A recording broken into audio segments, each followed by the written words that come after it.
In a latest development, ML Khattar stepped down as the Chief Minister of Haryana. Well, what exactly happened that paved the way for Nayab Saini to take over the reins of Haryana?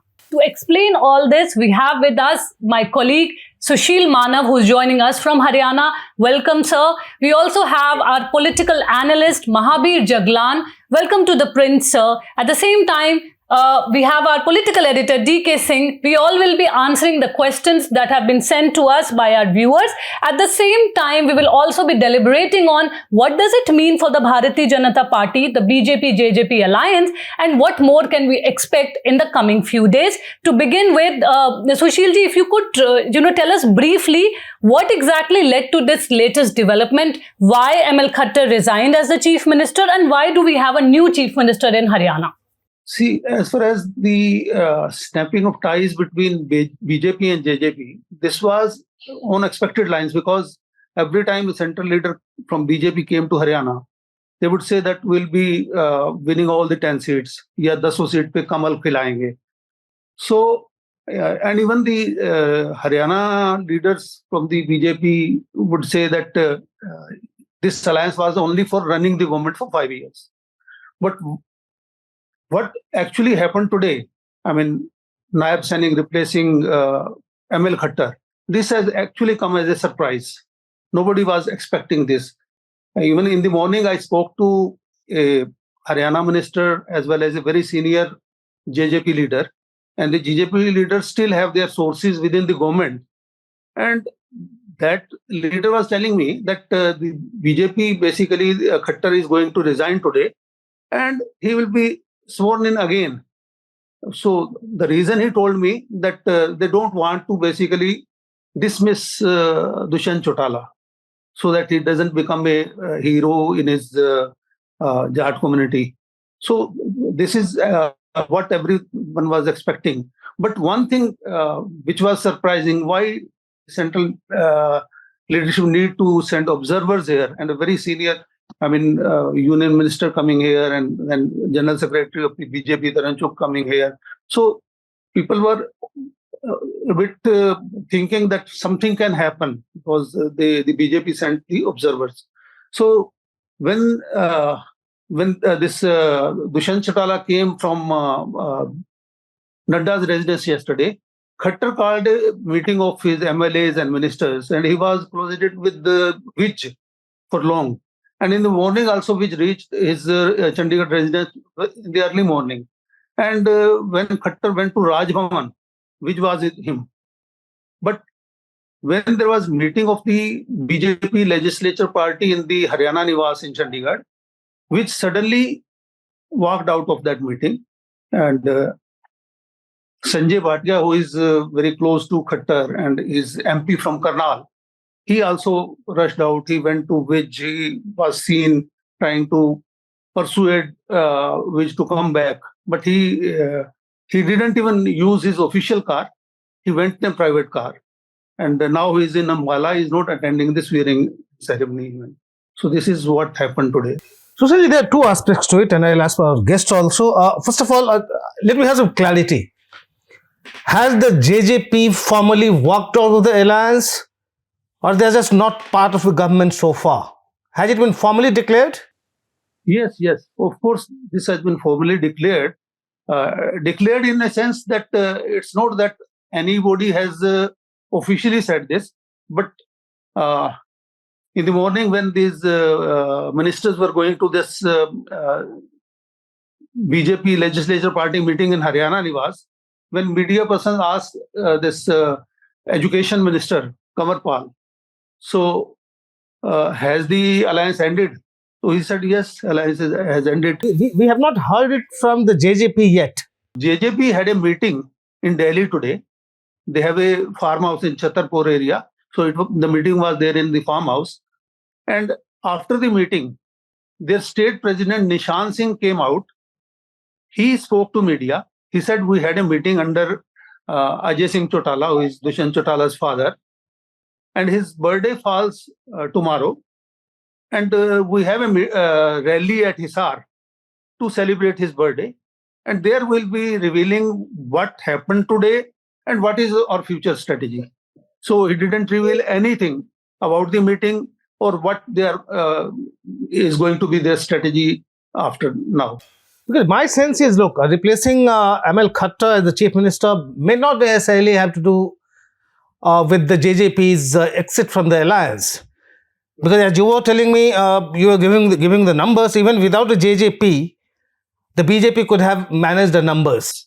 Yes, definitely. It could have formed the government with the majority, and some JJP MLAs were also willing to come join that government, as you were telling me. Yes. So Khattar could have very well continued as the chief minister. But the thing is, what we have seen over the last couple of years, the BJP has developed this strategy where you change your chief ministers a few months before the elections to beat anti-incumbency. And this change of CM in Haryana could be part of that larger strategy too. My question here is to our guest, Mr. Jaglan.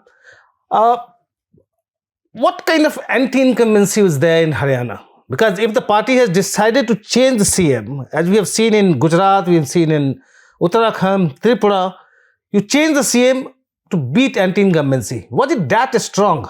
Or is it that strong? I think the strategy of the BJP, as they adopted in many other states, like Gujarat and other states, they changed the whole cabinet itself, is to, in fact, deflect the anti-incumbency against the local government, as well as at the second stage that they will do, that they will drop many MLAs also. That has been their strategy, and it has worked to some extent.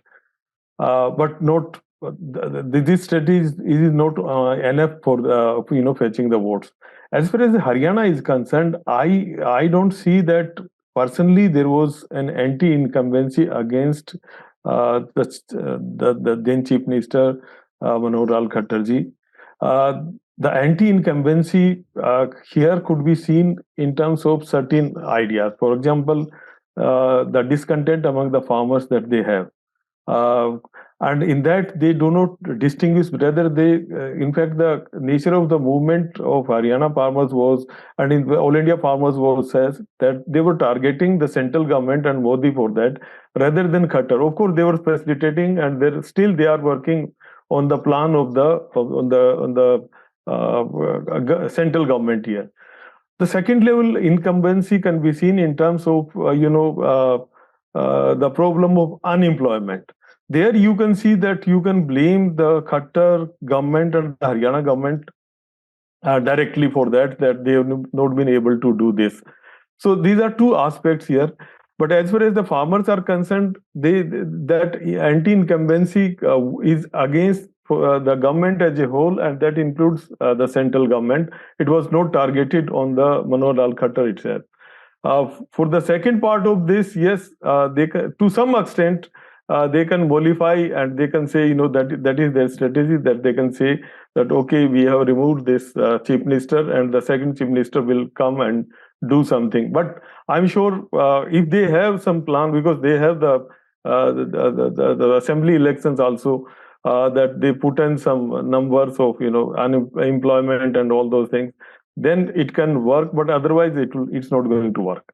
So replacing a Khatri with a Saini, if you look at the caste equations in Haryana, how did it work for the BJP? Even when the president of the BJP in the Haryana was changed, the idea behind that was that you are replacing a Jat leader who has not fetched him any votes by an OBC leader.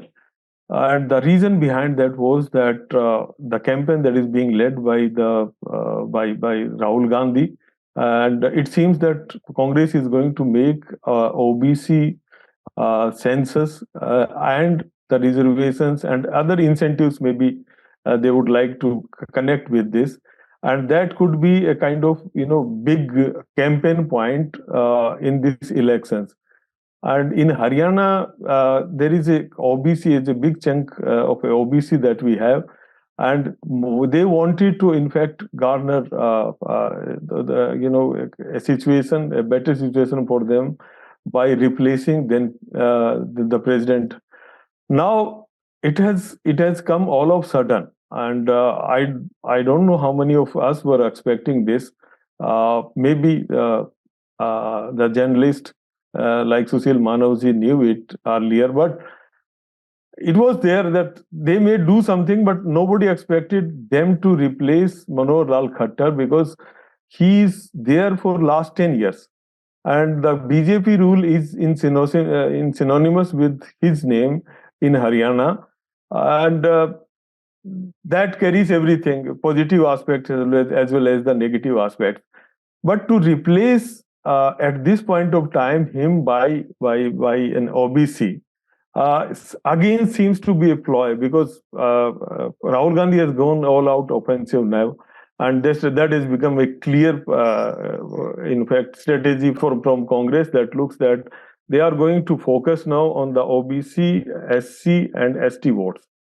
So maybe they thought that that would be a better thing, that whatever anti-incumbency, little anti-incumbency could be against Manohar Lal Khattar in personal and other ministers, they should be replaced and an OBC should be brought in. But my take on this is that in OBC, if you look at the composition of the OBC in Haryana, there are two categories. One is the traditional OBCs, the artisan caste and all. The second one is these this agrarian caste, including Saini, Yadav, Gujar, and then Mews. These communities, in fact, are included in this particular group, and they, I don't think, represent that artisan groups of the OBCs in Haryana. That still remains a distinct identity unit as such. It may not be click at a very large scale, but maybe at the limited scale they must be trying to do that. This change also tells a lot about why the BJP is different from other parties. Why nobody was willing to even think that Khattar would be replaced, with the fact that he has been what PM himself called old partner of the Prime Minister. Even yesterday he was praising Khattar's work. And if everybody knows, when they were RSS Pracharaks, Modi would be staying with Khattar in his room. He would be cooking khichdi for him, as we have been told. And he would be riding the pillion with Khattar on Khattar's bike. So given that kind of relationship, nobody was expecting the BJP to go for a change. They still did as part of a larger strategy. So what it tells you is there is nothing personal when it's political for Prime Minister Modi. So far, for the last 10 years, what we have seen, the way we have seen Haryana politics is that, Jats have been largely aligned with the Congress and Chautalas to some extent, and BJP was playing the politics of non-Jats. It was like the counter-polarization that they tried in many other states.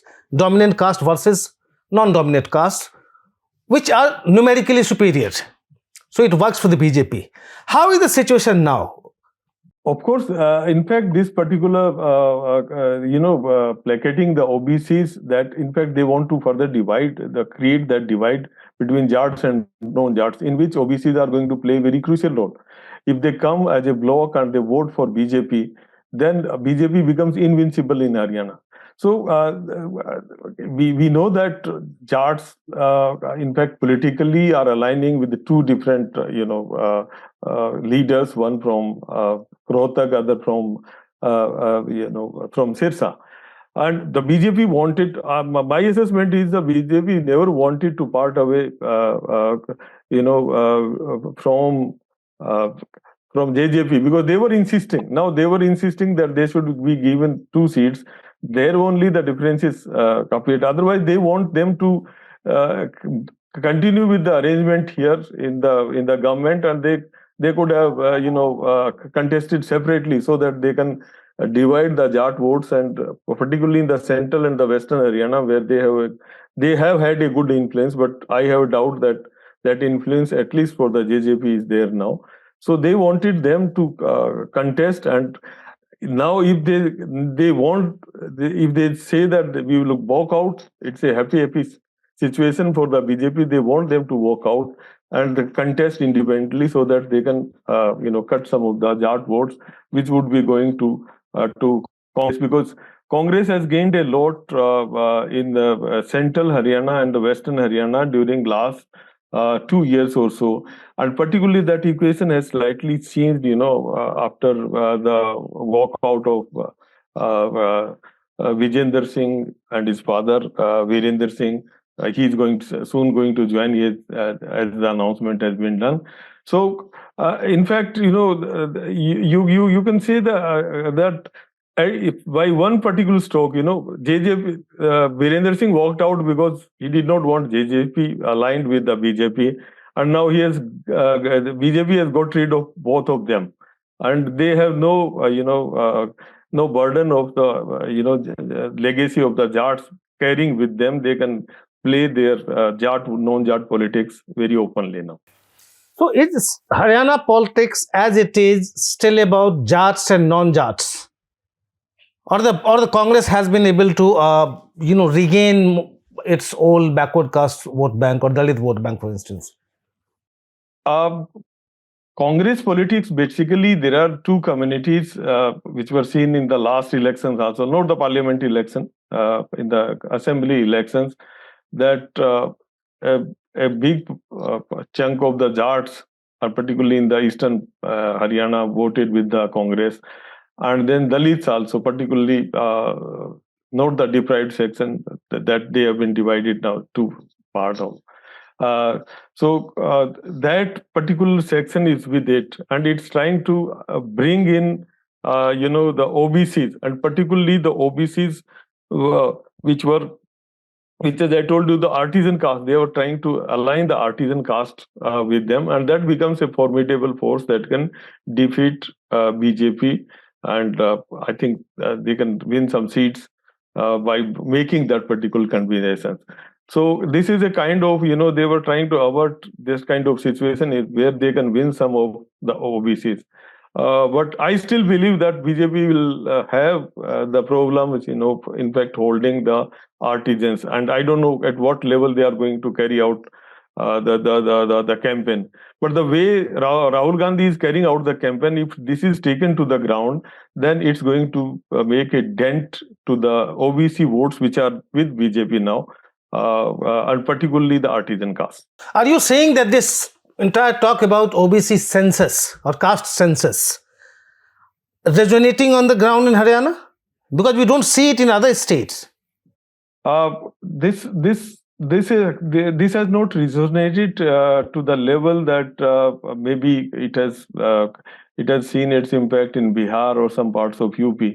But when it comes to the elections, and I don't know how the Congress is going to put it. But the problem with the Congress is that what Rahul Gandhi is doing, that has to be taken to the ground. Rahul Gandhi is doing this campaign all alone. And if the Congresses are able to take it to the ground level and make people to understand that what exactly he means and what are other things that they are going to associate or other benefits to these communities they are going to associate in their manifesto, that could in fact make a dent. Well, our viewers have sent us a few questions. Some of you have partially answered, but I'll still ask this question. Rohan Navalkar wants to know, is the BJP concerned that having a non-dominant caste CM will hurt them in the next elections? And will the recent farmers' protest hurt their seats in Haryana? Will Congress be able to climb back? Look, BJP's, politics in many states, not only in Haryana, is against the dominant caste, and you can see this in Maharashtra. You can see that in Gujarat, or there are many other states, and in UP, in Bihar, this is against the Yadavs, which are the dominant caste here. So BJP doesn't rely only on the polarization or the basis of the religion. The secondary level the ground level polarization basically takes place on the dominant caste versus against it, and that has worked very well in many areas. And I'm sure they are going to go with the same formula in Haryana also. It doesn't matter. The only concern to them is that now the jats of the west, central of the western parts, they may be, and eastern part, they will be voting together for Congress. That is their concern. Well, what does it mean for ML Khattar? What does it mean for him now that he has resigned as the chief minister? That is not a big deal in BJP politics now. You've seen what has happened in Madhya Pradesh and what has happened in Rajasthan. So I think Khattar Saab is a very disciplined soldier of BJP, and he will be serving BJP as per the wishes of the central government. For all we know, he can contest the parliamentary election and end up as a cabinet minister at the center. Yeah, that is a possibility.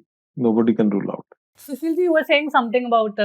Yeah, there is already a buzz that he'll be contesting from Karnal. And in fact, this question was today asked from Karnal MP, Sanjay Bhatia. So some media persons asked him that we have heard that Khattar Saab will be contesting from your seat, Karnal. तो he said कि इससे बढ़िया क्या हो सकता है कि जिनको मैं गुरु मानता हूँ मेरी जगह पे आके लड़ेंगे तो. This is what he said. Another viewer wants to know that is it all related to BJP being on a mission to cross 400 seats? This entire, whatever has happened in Haryana. Of course, BJP would want to cross 400, but arithmetically that would be possible or not. That there is a big question to that, because BJP has already reached to the maximum, points, and certainly they would like to have all the 10 seats, and they have a plan. I'm sure they have definitely a plan to win all the 10 seats. But this time maybe they will not be able to win. But in my assessment, there are 2 or 3 seats that they must be definitely losing at this point of time. But I can't say what is going to unfold in the after election. Do you see the Congress climbing back? Congress, yes. As I told you, the Congress, I can see the prospects of the Congress, and Congress prospects would be, apart from the two the traditional base that they have established now, or the Congress has now. Apart from this, they will have to encroach in the OBCs, and how much encroachment they are able to do in the OBCs.